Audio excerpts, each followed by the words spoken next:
Hello, in this video, we'll talk about a very important topic called intertextuality. Now, text was considered as a self contained, independent phenomenon for a very long time, even by ancient philosophers and especially by the new critics. Now, you might remember the term autotelic from our lesson on new criticism. The new critics considered a text as autotelic. Now, what do you mean by that? A text was considered as an end in itself. It was considered as a completely self contained, completely independent. New critics believe that when you're reading a text, you do not have to refer to other resources because the text is self sufficient, self contained, independent entity. Now, they also believe that a text comes to life only when it is read. Now, you might remember the difference between a text and a work. Uh, so, a text is something that comes to life only when it is read. Now, moving on to French structuralism. The French structuralist critics. Now, structuralism was an important movement in literary theory, and it was predominant. It was mainly spearheaded by French theorists. So the French structuralist critics tried to depersonalize the text. It tried to dissociate the author and the from the text. The text was always considered as something that was impersonal. Now this led to the creation of the social institution called écriture. Écriture is the French word for writing. Okay, so the word écriture also became popular because of the work of the French structuralists. Now, what they did was they tried to treat the literary text as something that was impersonal. They tried to depersonalize the literary product. Now, the next one, deconstruction, another famous literary movement, not literary movement, a very famous uh, movement in literary theory, in fact. Now, deconstructive critics believed that all forms of writing contains within itself opposing forces that disseminate into an indefinite array of diverse and opposed meanings. So all texts or all forms of writing contains within them uh, contradictory or opposing forces, which leads to the creation of diverse and contradictory and opposed meanings. Now, this was the belief of the deconstructive critics. Okay. Um, In short, they believed that a text did not have a single fixed meaning. A text could have multiple meanings, and oftentimes these meanings could differ from each other. These meanings could be very contradictory to each other. Now, the structuralist and post-structuralist critics also generated an illusory effect, and they regarded the world as a text. The structuralist and post-structuralist critics believed in studying the signs and symbols around them, and they derived meaning out of the signs and symbols around them, and they considered the world itself as a text. Now, in the 1970s, critics argued about the flexibility of a narrative text and opposed the concept of fixed identities. Now, this was a very prominent idea during the 1960s and the 70s. The critics at that time believed that a narrative text is very flexible, and a text does not have any fixed identities, or it does not have any fixed meanings. It's quite similar to the ideas propounded by the deconstructive critics, because deconstruction also became popular around the same time. Now, Roland Barthes another famous uh, French critic, wrote this very famous essay called "Death of the Author." Remember the name of the name of the critic and this particular work, "Death of the Author." Very important, a seminal work in literary theory. Now, what did he say in this particular essay? He commented against the compartmentalization and isolation of a text. He was completely against uh, isolating a text into a particular category or a genre or compartmentalizing it. And he believed that a text can have multiple interpretations, which leads to the openness in a text. Okay, so this is something similar to what the deconstruction movement was saying. This idea was quite popular in the 70s, 60s, and 70s, that a text does not have any fixed meanings. It can have multiple interpretations, and which leads to the openness in a text. Um, so the text does not have any center, it does not have any boundaries, it is basically limitless. And a text is out of the control of the author. That is why Roland Barthes says death of the author.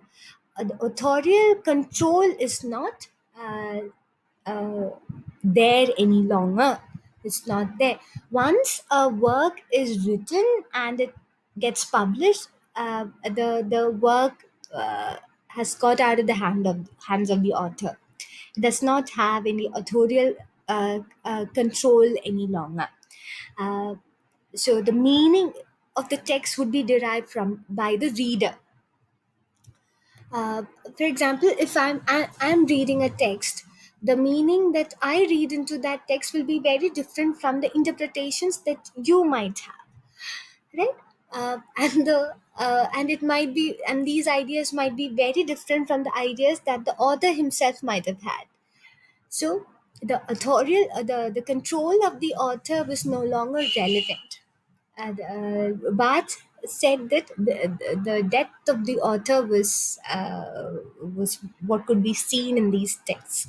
Once it was written, it was out of the hands of the author. So a text is without closure, limitless, and it is made up of other texts. Now, remember, this idea is very contradictory to the ideas proposed by the new critics. They believe that the text was self-contained, it was autotelic, it did not depend on other texts. Barth is saying the complete opposite. He's saying a text is without closure, it is open, it is limitless, and it is made up of other texts. Now, coming to the main topic. Now, this was just an introduction or a warm up to our main topic, which is intertextuality. Intertextuality refers to the interrelationship of a text in creating multiple meanings. Basically, it intertextuality refers to the relationship of one text to other texts. And because of this relationship, multiple meanings, numerous meanings are created. There is no just there is no one meaning to associated with a text. When you're reading a particular literary text, you can derive one particular meaning. The same text, when it is read by another person, he could come up with a different interpretation. So that is that is because of the interrelationships of various texts. So a text cannot be seen in isolation, it cannot exist in isolation. One text is connected, or it is interconnected to other texts, and because of that interconnection, because of that interrelationship, multiple meanings are created. This is what is meant by intertextuality. Now, this particular term was introduced, it was coined by the very famous French semiotician Julia Kristeva. Now, Kristeva breaks the traditional notions of the author's influence and sources. Now, this is quite similar to the idea propounded by Roland Barthes. Kristeva also says that the author's influence is no longer relevant. Okay, because traditionally it was believed that the author has complete control over a literary text or any form of text. Uh, but Kristeva completely rejects this idea that, and she says that the author no longer has any control over the text. Now, intertextuality is the concept of a text borrowing of each other's words and concept. Now, remember, intertextuality refers to the relationship of one text with other text. It is related to a text borrowing of other text, words, and concepts. Now, this does not mean that one text is openly, unashamedly copying from another text. No. Okay. Don't misunderstand this idea, or don't think that intertextuality refers to copying or plagiarism. No, it does not. Intertextuality believes that this concept believes that uh, when you're reading a particular text, uh, certain words, certain concepts, certain characters, you might be familiar, or you might find some association with those ideas or characters or words, because you might have encountered something similar in other texts. That does not mean copying. It means there is a certain amount of inspiration, there's a certain amount of influence. Okay. So when an author borrows proactively from previous texts, the work acquires layers of meaning. So when an author is writing a particular text, composing a particular text, he is not copying, but he is influenced or inspired by previous texts or previous his previous text. And it is not a bad thing. Intertextuality is not a bad thing. The work acquires different layers of meanings because of this intertextuality. So intertextuality is not a bad thing. It's not plagiarism. Okay, don't confuse intertextuality with plagiarism. Now, any given literary work might have some sort of connection to other texts, to previous texts. And because of this connection, the work acquires different layers of meanings. And the text reveals itself when it is read in light of another text. You understand the text better when it is read in the light of another text. Now, intertextuality, another important point, intertextuality subverts the concept of the text as self sufficient, hermetic, and existing by itself in totality. Now, these are the ideas proposed by uh, New Criticism. Intertextuality, this particular concept, completely subverts these ideas that the text is self sufficient, it is hermetic. Hermetic means airtight and exists by itself in totality.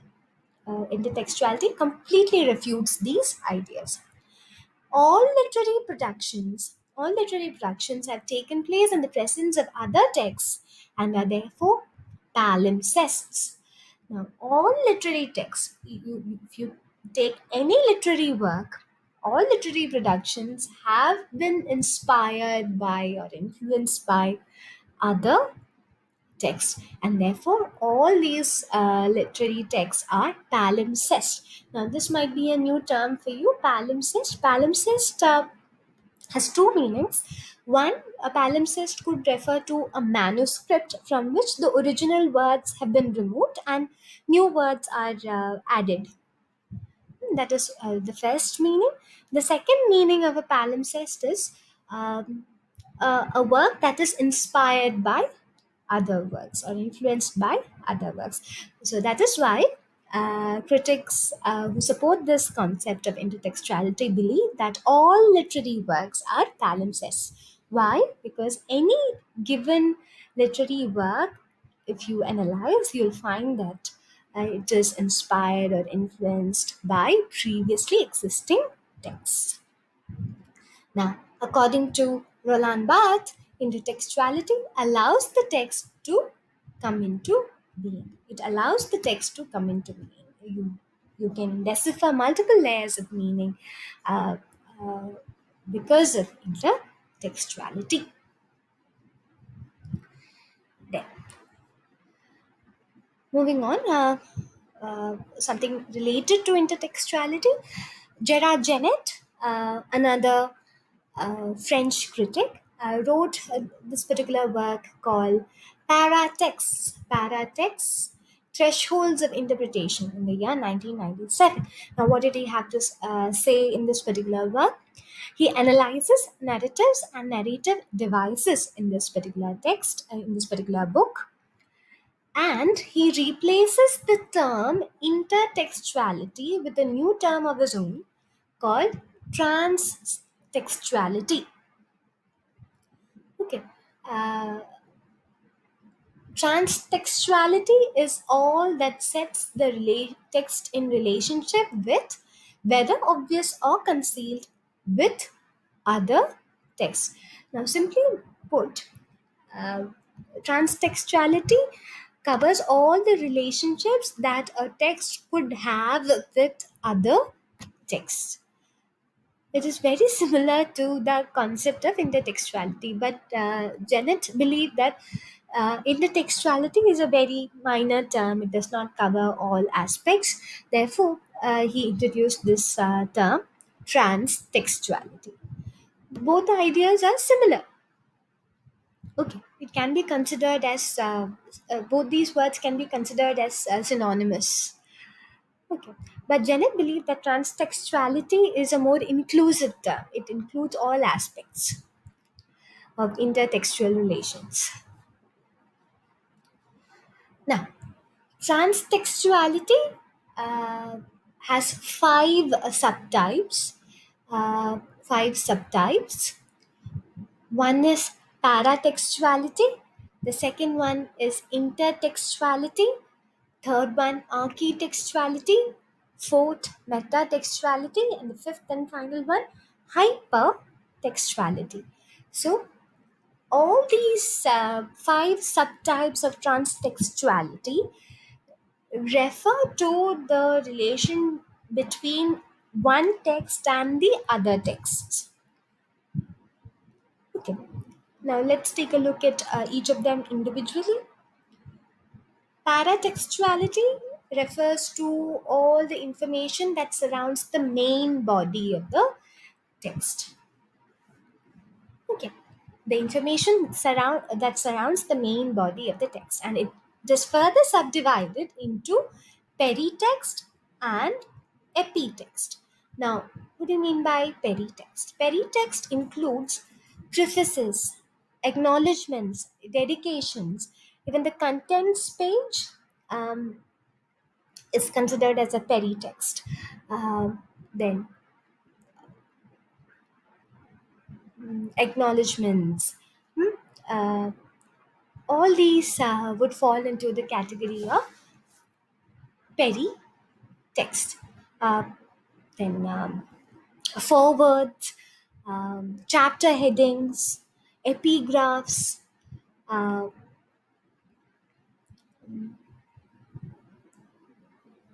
headings. These all these can be considered as text. Prefaces, forwards, dedications, acknowledgements, chapter headings, epigraphs, all these can be considered as examples of peritext. Now, what do you mean by epitext? Anything outside the text. Epi. Hmm? Anything outside the text can be considered as, but relating to the text can be considered as epitext. For example, uh, a critic's review about the text uh, uh, the author's interviews about the text, or promotional activities that are conducted by an author before the release of the book. Because during these interviews and promotional activities, the author will disclose some details about the text, right, about the work. So those things can be considered as epitext. The interviews by the author, promotional activities, or critics' reviews, uh, then an editor's discourse, all these can be considered as epitext. Now, the second one, intertextuality. Now, intertextuality, again, the falls in this particular portion. Uh, Intertextuality falls under transtextuality. Okay, it's a subtype of transtextuality. Now, this refers to quotations, citations, plagiarism, references, and allusions. Uh, Take, for example, your project. You have included a number of quotations from other writers. Yes. So you have taken these quotations from other resources. So that is an intertextual relationship. Yes. Then, if you have taken quotations from other resources, or if you have taken materials directly from other resources, you have to cite those resources. That is intertextual. Then, if you are blatantly, unashamedly copying something from some other writer, that is plagiarism. That is also intertextual. Yes, references, when you are doing your project, you refer other resources to do your project, to support your project. That is again intertextual in nature. Then allusions, for example, in poems and in plays and novels, you get allusions to other texts, right? Example, biblical allusions. Uh, you you come across characters that resemble characters from the Bible, or come across events that are similar to events that occur in the Bible. Yes, that are those are allusions. Those are all examples of intertextuality. Now, the third one is architextuality. Now, it defines the relationship of a text to other texts of the same genre. For example, Shakespeare's King Lear, the very famous tragedy. Uh, it is a play. So um, there is another play called Lear, written by Edward Bond. Okay, so King Lear by Shakespeare and the play Lear by Edward Bond both are plays. So the relationship between King Lear and the play Lear is architextuality. Okay, so the relation between a text to another text of the same genre. For example, the relationship between a novel and another novel is architextuality, because both are novels, both belong to the same category, both belong to the same genre. So that is architextuality. The fourth one is metatextuality. That is the relationship between an original text and its critical interpretations. For example, the original work Paradise Lost. A number of critical works, critical treatises have been written about it, on it. So the relationship between the between the poem Paradise Lost and all these critical works can be termed as meta-textuality. Now, the last one, hypertextuality. Hypertextuality. Now, what do you mean by hypertextuality? Here again, there is an original text which is referred to as the hypotext, And the work that is inspired by this original hypotext is referred to as the hypertext. And the relationship between the two is referred to as hypertextuality. Examples would be parodies, sequels, translations. All these are examples of hypertextuality. Uh, See, text can also include movies as well. So I'll give you a simple example. The original text or hypertext is Drishyam. The hypertext would be Drishyam 2. Yeah, because it's the sequel of the original one. So the relationship between the two is hypertextuality. Uh, then, um, uh, see if there is a particular original literary work and someone makes a parody of that original work, that is also hypertextual. The relationship. Then, if there is an original work and that work is translated into another language, that relationship is also hypertextual in nature. So the original text is referred to as the hypotext, and the work that is inspired by it, or the work that parodies it, or the work that appears as the sequel, or the work that appears as the translation, is referred to as the hypertext. So remember these important five subtypes: paratextuality, intertextuality, architextuality, metatextuality, and hypertextuality.